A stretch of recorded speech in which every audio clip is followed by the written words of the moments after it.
Quand un narcissique découvre que son ex est à nouveau en couple, une tempête intérieure se déclenche. Pas parce qu'il l'aime encore, mais parce qu'il ne supporte pas une chose, perdre le contrôle.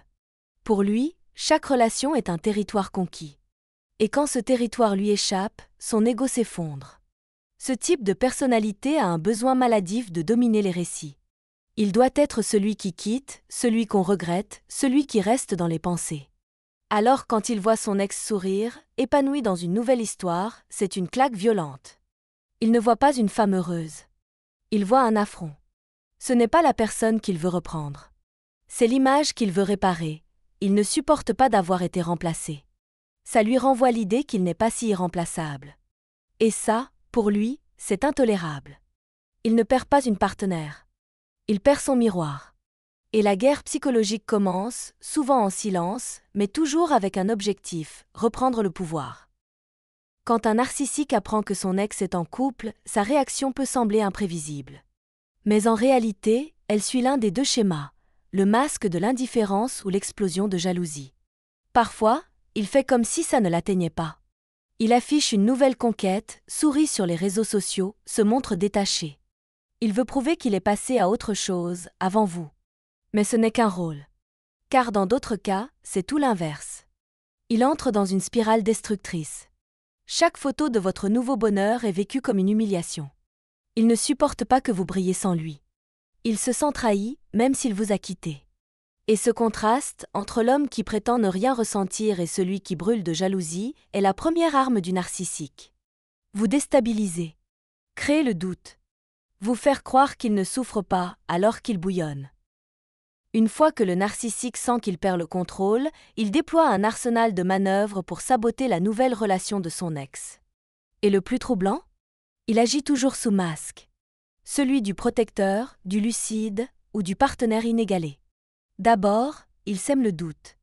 Subtilement, il tente de convaincre son ex que son nouveau partenaire n'est pas fiable, pas sincère, pas assez bien.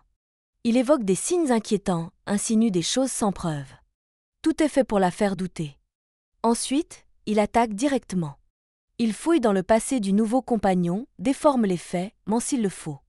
Il devient enquêteur obsessionnel, harceleur discret. Il tente même de manipuler l'entourage, cherchant à isoler son ex dans le doute et la méfiance. Puis, il s'en prend à l'image même de son ex. Il contacte le nouveau partenaire. Il se fait passer pour un gentil avertisseur, prétend vouloir aider.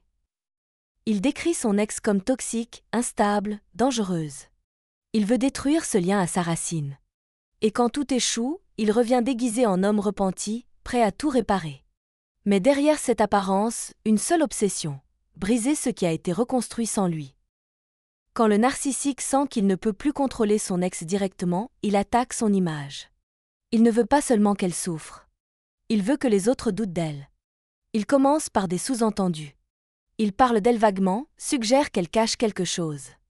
Il ne dit pas tout, laissant l'imagination faire le sale travail. Puis il devient plus frontal. Il prétend avoir vécu l'enfer. Il partage des anecdotes déformées, amplifie, ment. Il joue la victime, toujours convaincant, toujours calculé. Il contacte les proches, les collègues, les amis communs. Il répand ses récits avec soin, construisant un climat de soupçon. Il sait que si l'entourage doute, c'est déjà une victoire. En salissant l'image de son ex, il poursuit deux buts, la faire souffrir et reprendre la main. Aux yeux du monde, il veut apparaître comme celui qu'on a blessé. Et elle ? La femme instable, la partenaire dangereuse. Ainsi, même loin d'elle, il continue à exercer son pouvoir. Et souvent, sans qu'elle s'en rende compte, il mine tout ce qu'elle essaie de reconstruire. Le narcissique ne part jamais vraiment. Même après la rupture, il continue à rôder. Et quand il sent que son ex a tourné la page, il revient. Pas frontalement. Pas comme un harceleur, du moins, pas au début. Il revient masqué. Il peut envoyer un simple « tu me manques » ou commenter une vieille photo. Juste assez pour semer le doute. Il veut tester. Est-ce qu'elle est encore sensible à lui ? Est-ce qu'il peut relancer la machine ? Quand il voit une faille, il fonce. Il rejoue le rôle de l'homme charmant. Il promet d'avoir changé. Il jure avoir compris. Il parle d'un avenir, d'une deuxième chance. Mais s'il sent que cette stratégie échoue, il change de visage. Il devient insistant, oppressant. Messages, appels, visites imprévues. Ce n'est plus de l'amour, c'est une prise d'otage émotionnelle. Qu'il implore ou qu'il menace, le but est toujours le même, reprendre le contrôle. Non pas pour aimer, mais pour gagner.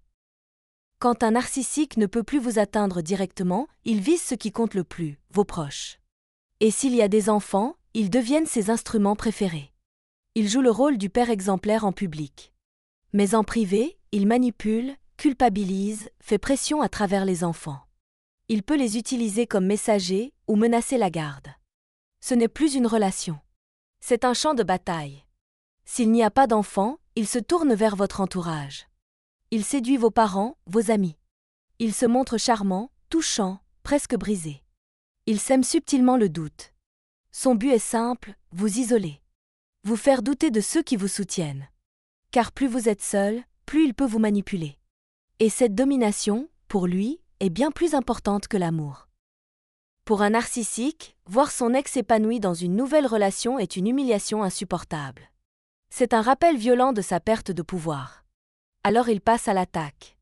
Pas forcément brutalement, mais méthodiquement, sournoisement. Il commence par infiltrer l'espace. Il commande de vieux posts, envoie des messages à double sens, réapparaît par hasard à certains endroits. Il veut que sa présence soit ressentie, que le nouveau partenaire s'interroge. Il installe une tension invisible. Puis il cible. Il contacte directement le compagnon. Il joue les bienveillants, les lucides. Il glisse des doutes, des tu devrais te méfier, des insinuations empoisonnées. Il invente des histoires, tord la vérité, s'acharne à fragiliser le lien. Il essaie aussi de rendre l'autre jaloux. Il met en scène une proximité fictive avec son ex, messages publics, likes suspects, cadeaux envoyés. Tout est orchestré.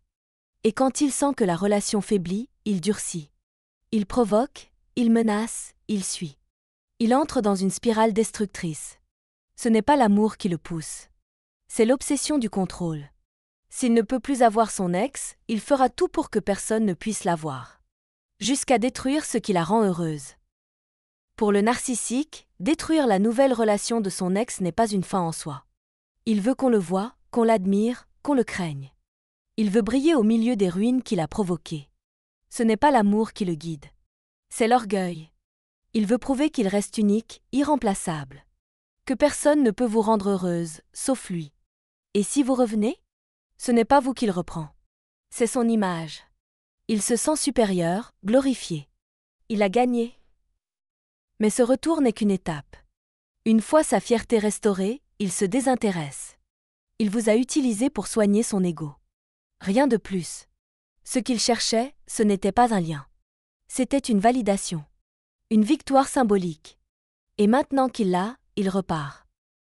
Le seul moyen de briser l'emprise d'un narcissique, c'est la coupure totale. Aucun message. Aucun appel. Aucun juste pourvoir. Chaque contact est une faille qu'il exploitera sans pitié. Bloquez-le. Sur tous les canaux. Prévenez vos proches. Posez des limites fermes et définitives. Et surtout, informez votre nouveau partenaire. Cachez la vérité et vous ouvrez la porte à la manipulation. Formez une équipe solide. Parlez-lui des schémas typiques du narcissique. Plus il sait, mieux il peut vous protéger. La lumière est votre meilleure défense. Exposez-le. Dénoncez-le. Et surtout, protégez votre paix comme un trésor.